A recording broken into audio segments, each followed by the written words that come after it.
Hey everyone, hope you're doing well. Today I'm gonna do something fun. I'm gonna watch my first ever YouTube video filmed back in 2019. I was bartending in a Korean restaurant at the time, and the point of these videos was to share some tips, tricks, pointers about customer service and how to create a great experience with people. These are mainly from my experiences working in a restaurant, but a lot of the tips can be applied to any relationship or career, anything what have you. So let's get into this. It's gonna be funny.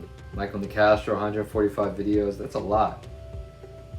Let's talk about love, good video. Let's see what comes up. Blah, blah, blah, blah, blah. Yeah, anyway. Let's click this. Shout out to naps, they're underrated. I just took a nap, I feel so much better. Fresh. Pork buns. I need to stop that. Okay, let's stop that. Alright. Going to the bottom, hospitality. There's 9 videos. I shot these with a professional videographer. It was a great experience. I'm a little bit stifled and in my head and don't know how to speak, but it shows you the progression and the evolution. So my first video, what is hospitality? I tried to shoot this video before, but I didn't record the audio. I messed it up, so we're doing it again. Mamma mia. Hey, what's up? Michael Nicastro here. In this video, I'll be talking about what hospitality is and how it relates to every industry. I'll give you specific instructions and personal anecdotal examples. With that being said, let's get into it. Right off the bat, this reminds me of one of those like day in the life of an investment banker videos where they show like a female or someone of a diverse background really happy to start their day. This is like that, only I'm not as happy. It's a little bit drier. But you see, this is shot in real life. Like there's actually people around me. And yes, I produced and conceptualized these videos. I didn't intend for them to be boring, okay? That's just how they work.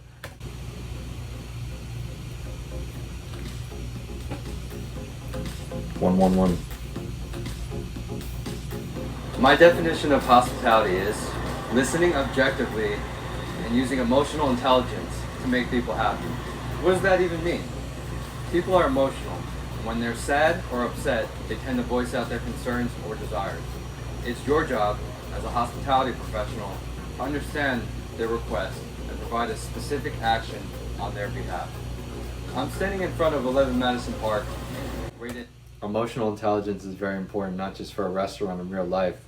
We can control how we respond in all situations. It's the best restaurant in the world in 2017 and consistently holding 3 Michelin stars each year.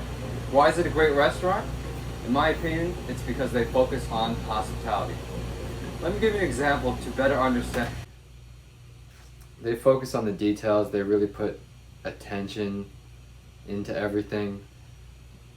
But now you got to realize, like, is it actually a good work environment or it's a high stress situation? If it's a high stress environment, the employees might not be happy, and I feel like that translates into the food and the dining experience. A lot of people that go to these types of restaurants might be in their ego and they might just be there to be seen or whatever, so that's another factor. But for the sake of this video, they do serve an elevated experience. And what hospitality actually is. Let's just say you're a manager of a famous New York City restaurant, well known for their 48-ounce steak. 48 ounces is quite large. You serve 30 steaks each evening, and you stop serving them after 9 p.m. Now let's just say you have some guests visiting in town from California. They've heard great things about the steak, and they show up at your restaurant without a reservation at 9 p.m. How do you handle this situation? Option 1, you can offer them the steak. Option 2, it's our policy, we do not serve it at this time. Or option 3, I'm so sorry, I understand it's a big inconvenience for you. You came all the way from California just to try our delicious steak. Our policy does make clear that we are not serving it at this time. I would like to point out though that we're still serving our delicious pork chop and grilled chicken, which are done on the same wood burning grill that we do our steak on. I'll give you some time to look at the menu and I'll personally come back and take your order. Okay? Option 2 and 3, I'm both saying no, but in option 3, what am I doing differently? I am listening, showing empathy, and offering a solution. I'll say that again. Listening, showing empathy, and offering a solution. Wow, okay, so Thank you, boring man. Anyway, listening, showing empathy, and offering a solution is something that I've crafted through my complete life experience, my coaches, my teachers, my mentors. So thank you so much. I think listening, showing empathy, and offering a solution can be applied to, your relationships, your family, your career. It's really one of those things that can help you solve situations. In this particular example, I think it's important to note that it's okay to say no. It's not Burger King, like have it your way. Sometimes you have to say no, but it's how you say no that's important. There's a lot of logistics and details in the situation. For example, these guests didn't call ahead, they didn't make a reservation. The kitchen stopped serving these steaks at 9 p.m. A 48-ounce steak is quite large, so it's probably going to take 20 minutes to grill and then another 15 minutes to cool off before they slice it. So these are logistics of the restaurant which the guest doesn't know, but that's why there's a cutoff time in serving it. So sometimes you might need to say no. That's hospitality. But you're still going to say no and wow the guest, alright? Shake Shack. Now let's look at what factors enhance the hospitality experience. Number 1, first impressions. How you speak, how you talk, how you carry yourself. This all influences the interaction. When I was a manager at a restaurant, I used to always wear my outfit similar to this, a blazer and a pocket square. People used to identify me as having this one look. I like to think that your appearance matters. Not really what you're wearing, but the care that you put into actually wearing it. My shirt is pressed, everything is clean. Number 2, details. Details are all important. Are you there each step of the way? So these first 2 points, it's not really what you do, it's why you do it. It's the intention behind it. So a lot of these points, tips and tricks are from my time in the restaurant. A lot of people are like, oh, a restaurant isn't a serious job, but it's the intention that you put behind it. So I took my job very seriously. My people skills, my food knowledge, my beverage knowledge. I was studying this, I was practicing this, I was bettering myself. I wasn't out there trying to, get with my colleagues and party all the time. I was literally trying to improve myself to provide a great experience for guests. We're not out here saving lives, saving the world. I'm just trying to put smiles on people's faces. I mean, isn't it fun to go out to eat? Especially when you can connect the dots and really take that experience from here to there. That's my job. And that still is my job. The guest, I like to say that hospitality is not a sprint, it's a marathon. And number 3, listen. Listen more than you speak. Guests want to feel like they're being heard, like you're on their side, and you understand them. Let me give you some... A great salesperson listens more than they talk because they really try to understand what you actually want and then they give you what you want. Service industry examples to better understand hospitality. Got it. Let's say you're in a new city, you're staying at a hotel, you remember the front desk person that upgraded your room for no reason. Alright, it's very cold right here. I'm freezing my butt off. It was my idea to film these videos in November in New York City with no jacket on. So I look like, oh, professional, blah, blah, blah. Stupid. Or you're dining out at night, the server gave you some fantastic recommendations on activities or other restaurants to check out in the new city. I'm standing in front of Shake Shack. Maybe I go there so often that they even remember my name. Next time I go in there, they say, hey Mike, how's it going? That's hospitality too. How can you practice and implement hospitality? Life is too short not to eat and drink well. That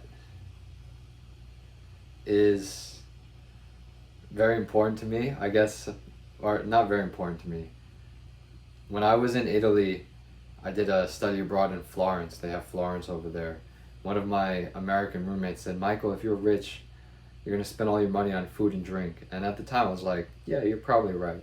Now I think it's more about the experience, not so much what I do or what I eat. It's the intention behind it. It's who I'm with. The simple things could be the most meaningful. It's just the intention behind it. Also, in regards to Hey Mike, how's it going? That's hospitality too. in regards to a couple of these examples, Maybe I go there so I had an Italian professor, or often that they even remember my name. even remember my name. So being a regular in a cafe, a restaurant, or any type of place really makes you feel special. When I was studying Italian in college, one of my teachers, his name was Pier Baldini, native of Florence, Italy. He also spoke French. He's a real classy man, a Renaissance man. He told me this, and this has stuck with me throughout my entire life, especially in my hospitality career in restaurants. He said, if you go to a restaurant more than 3 times, you're considered clientele. And I think as any type of caretaker or hospitality provider, it's important to recognize your regular guests. Of course, it's an equal give and take of energy. For example, I'll give you an example. I used to work in, I'll give you an example. That's too wordy. I used to work in a restaurant, and the same man would come in once a week almost with a different girl. He would have a date, he'd order the same food, and he'd do the same song and dance each time. He never once went out of his way to ask me what my name was or ask my colleagues what our name was and try to get to know us. He would just insist on having this experience, always show up, not have a reservation. So we did not go above and beyond for him because he wasn't showing any type of effort. And I don't think what he was doing was actually advantageous because none of the girls liked him and he was there each week. So I don't help people like that. You gotta have a give and take. I say, Michael, how you doing? I'm gonna come in this time, thank you so much for your support. No, none of that. Classless. And he expects, and he's out here trying to wine and dine these women. No. So I go in there, they say, hey Mike, how's it going? That's hospitality too. How can you practice and implement hospitality into your daily life? It's really simple. Let's just say you're on the street, you see a tourist, they look lost. Why not go over and help them with directions? Or a lot of you have morning routines that involve going to a cafe to get a coffee. Why not strike up a conversation with the barista and ask them how their day is going? Yes. These are all really simple things, but not everyone actually does them. And it could actually brighten someone's day. Over time, if you practice being mindful of your surroundings and situations and try to connect with people on a deeper level, you'll notice a positive shift in your life and you'll begin to attract the same positive vibration. What the? Mamma mia, that was really good. Let's listen to that again. I didn't know I was capable of saying that in 2019. Wow. Over time, if you practice being mindful of your surroundings and situations and try to connect with people on a deeper level, you'll notice a positive shift in your life and you'll begin to attract the same positive vibration. To conclude, Wow, that was profound, and that ties with a lot of things that I'm interested in learning about at this chapter of my life. So being mindful of the people, places, and things and how we actually feel. Having a conscious relationship with ourselves and our surrounding is important. In a way, we reflect back who we are. So we attract the people, places, and things that are in vibration to who we are. For example, if we come from a state of positivity and joy, we tend to surround ourselves and attract people that are also positive and experience joy. It's not that hard. It's not that hoo-hoo. It actually makes a lot of sense. Frequency and vibrations.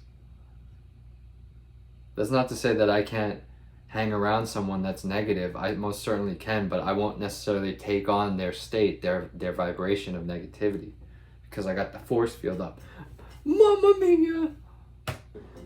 in practicing listening, showing empathy, and offering solutions, you'll begin to notice a shift in your relationships with your friends, teachers, family, business contacts, everyone. Hospitality starts with people and ends with people. I'm Michael Nicastro. Thank you for listening. If you want a coffee for the road, my treat. I'll run over to Italy right now. Oh, that sounds great. Shout out, that was my videographer. Shout out to my videographer, Drew Moore.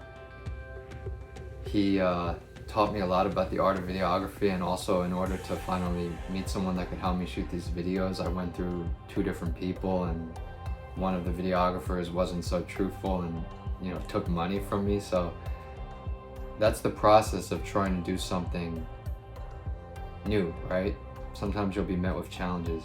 So I'm really happy in reflecting and watching this video, because I've seen how I was in the past, and I definitely feel like I've evolved and I've grown. There are aspects of this video that I still resonate with a lot, but it's nice to really reflect on and look back. So I really encourage you to reflect on your progress and really acknowledge the things that you're proud about yourself, because you have grown, you have evolved.